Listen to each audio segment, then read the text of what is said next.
आप ये कह रहे हैं कि इमरजेंसी के समय में क्या हुआ।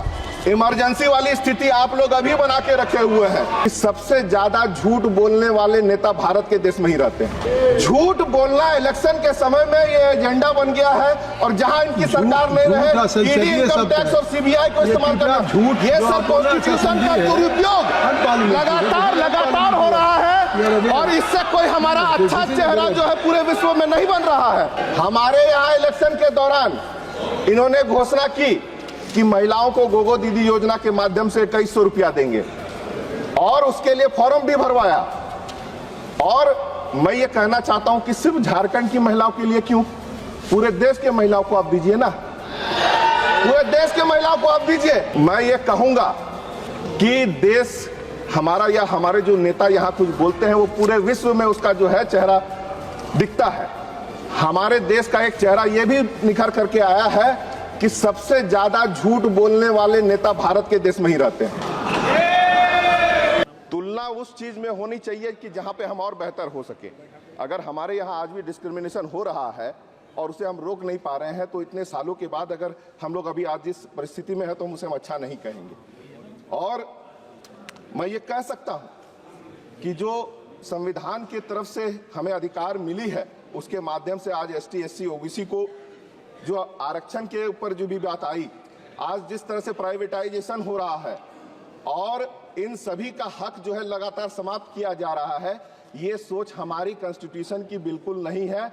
क्योंकि आप सीधे तरीके से रिजर्वेशन को खत्म नहीं कर पा रहे हैं, इसीलिए आप बैकडोर से ये तरीका अपना करके उसे खत्म कर रहे हैं। और हर बार हमने ये सवाल पूछा कि इसका असर क्या हो रहा है, कितने कंपनीज प्राइवेट होने के बाद उनमें कितने एसटी, एससी, ओबीसी को जगह मिल रहा है, उसका कोई जवाब अभी तक नहीं आया है। और यहां पे बात दोनों तरफ से आई कि भाई संविधान के को हम बेहतर तरीके से पूरे विश्व में अपने आप को किस तरह से दर्शाते हैं, वो पक्ष और विपक्ष सबको का अधिकार और हक रहता है। लेकिन सत्ता पक्ष के बड़े बड़े नेता झारखंड में जाकर के जिस तरह से बांग्लादेशी का राग अलापते हैं, हमारे यहां से बिजली चल जाए वहां तो ठीक है, हमारे लोगों का जमीन चल जाए वो ठीक है, वहां के हिंदू लोग को दिक्कत अगर कुछ हो रही है तो उस पर आप बोलेंगे। लेकिन झारखंड में जो है आपका जाकर के वहां के लोगों का जमीन हक अधिकार ले लीजिए। जो बिजली का वहां पे उपस्थिति वो व्यवस्था हमारे लिए होना चाहिए वो अभी तक नहीं हुई है।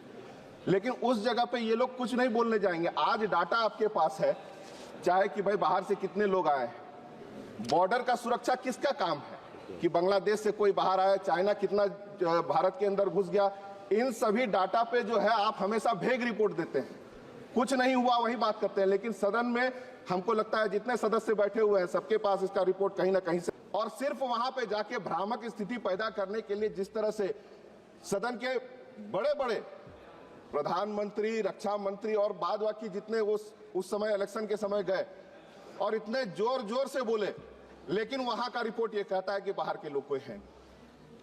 तो इस तरह की जो व्यवस्था आप लोग बना रहे हैं वो सिर्फ और सिर्फ संविधान के उन सभी व्यवस्थाओं का दुरुपयोग लगातार आप कर रहे हैं। आज हमारे वहां के मुख्यमंत्री हेमंत सोरेन जी को 5 महीना आप लोगों ने जेल भेजा, यही संस्थान का दुरुपयोग करते हुए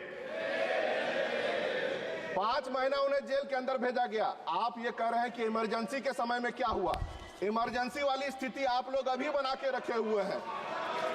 इमरजेंसी की स्थिति आप लोग अभी बना के रखे हुए हैं। और